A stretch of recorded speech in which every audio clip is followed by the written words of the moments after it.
Have you ever felt like the only one standing for what is right? Have you ever been laughed at, ridiculed, or called crazy for believing in something no one else could see? What if your obedience, your faith, was the only thing standing between salvation and destruction?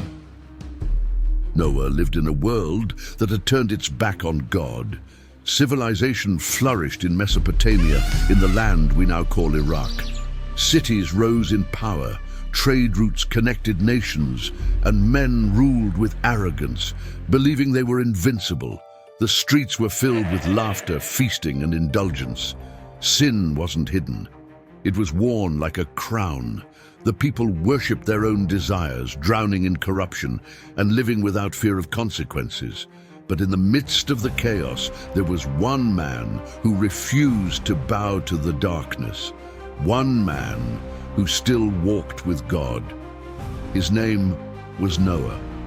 Then one day, that same God spoke, "I will wipe mankind from the face of the earth, but I will establish my covenant with you." A terrifying prophecy, a judgment no one saw coming. And then, the command, build an ark, a massive wooden structure, a lifeboat for a world that had never even seen rain. How do you tell people who believe they are indestructible that their end is near? Noah could have laughed. He could have ignored it. But instead, he obeyed.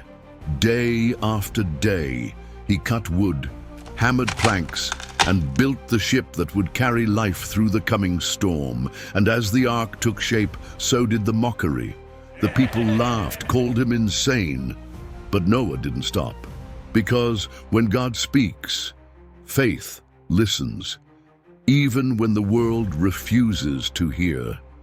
Have you ever been called to do something that seemed ridiculous? Something that made no sense to those around you?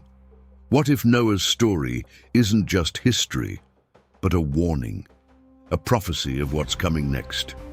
Because just as in the days of Noah, the world laughs at judgment, but judgment always comes.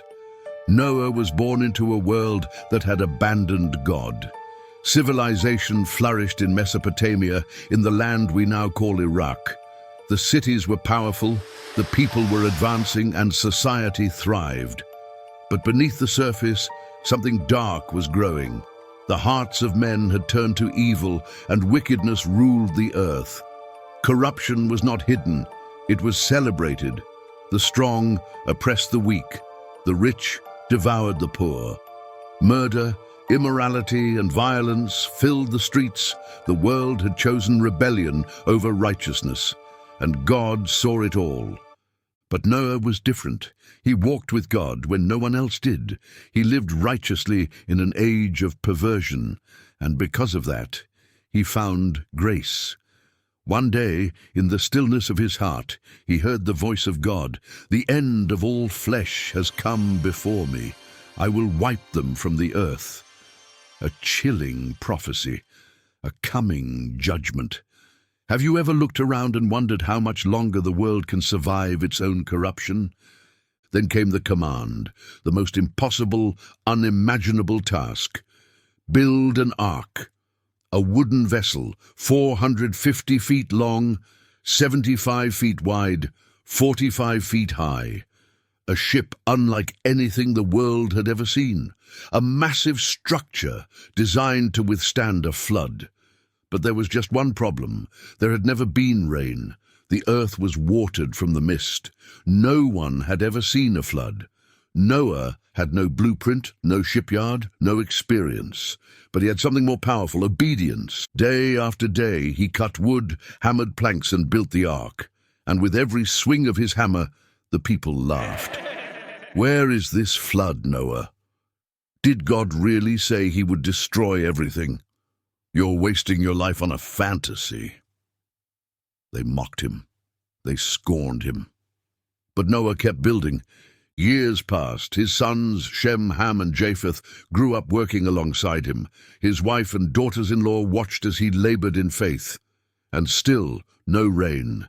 Have you ever followed God's command, even when there was no proof of his promise? Have you ever been mocked for believing in something no one else could see. Then something happened. Without warning, the animals came. Not by force, not by Noah's hands, but by God's command. From the forests, the mountains, the deserts, and the seas, they arrived. Pairs of every kind, lions, doves, elephants, snakes, 7 pairs of the clean animals, 2 pairs of the unclean. The people of Noah's time watched in horror.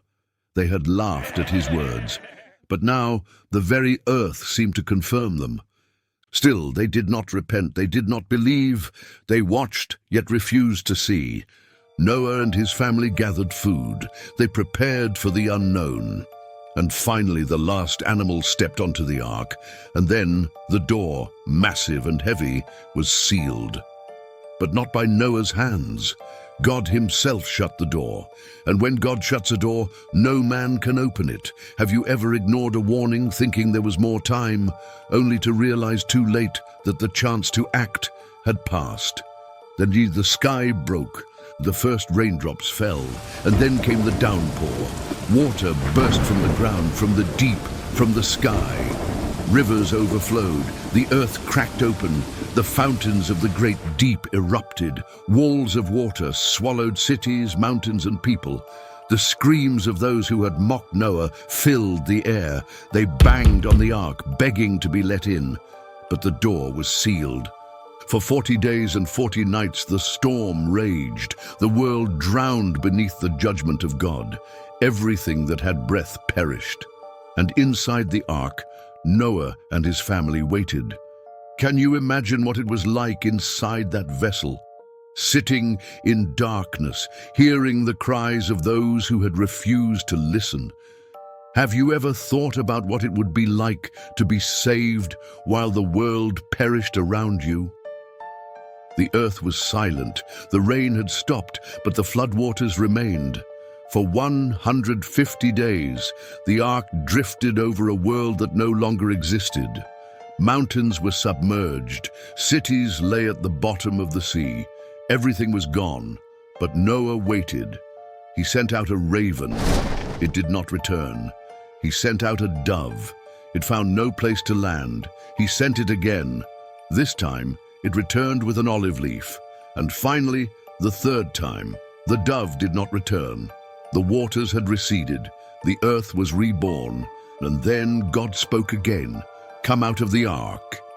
Noah stepped onto dry land, the first man in a new world. The flood had cleansed the earth, but sin still lived in the hearts of men. And as he built an altar, offering a sacrifice to God, a promise was made. Have you ever had to start over after everything you knew was destroyed? Have you ever wondered if God was leading you into something new? The smell of the offering rose into the heavens, and God made a vow, never again will I destroy the earth by flood.